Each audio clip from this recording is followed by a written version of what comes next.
Hello everyone, welcome to my new shorts. কেমন আছো তোমরা সবাই? আমি আবারও চলে এসেছি আজকে নতুন একটা শর্টস ভিডিও নিয়ে।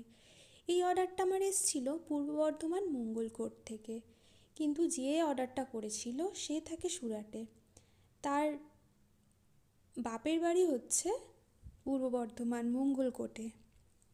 তার ভাইয়ের ছেলের জন্য এই বেবি শুজ দুটো অর্ডার দিয়েছিল দিদি।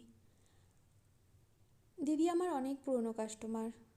দিদির গপুর জন্য সমস্ত ড্রেস, সারা বছরের সমস্ত ড্রেস, আর প্রতি বছর আমার কাছ থেকে সমস্ত ড্রেস পারচেস করে। কিন্তু এই জুতোটা দিদির কাছে পৌঁছতে, দিদির কাছে 2-3 বছর ধরে ড্রেস ডেলিভারি করছি। বছরে প্রায় 3-4 বার ডেলিভারি করি দিদির কাছে ড্রেস, কিন্তু কোনো দিন প্রবলেম হয়নি।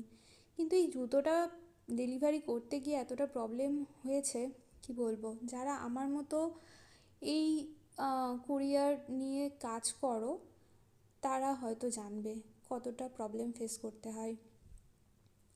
যেহেতু প্রথমবার ডেলিভারি হবে, আর আমি সাধারণত ডিডিডিসি থেকেই কুরিয়ার করি সব জায়গায়, অল ইন্ডিয়াতে। আর এখানে যেহেতু প্রথমবার কুরিয়ার হবে, তাই আমি গিয়েই প্রথমে চেক করে নিতে বলেছিলাম যে কুরিয়ার অ্যাভেলেবেল আছে নাকি ডিডিডিসি। তো প্রথমে দেখায় যে হ্যাঁ অ্যাভেলেবেল আছে, তারপর সেকেন্ডবার যখন চেক করে তখন বলে না অ্যাভেলেবেল নেই।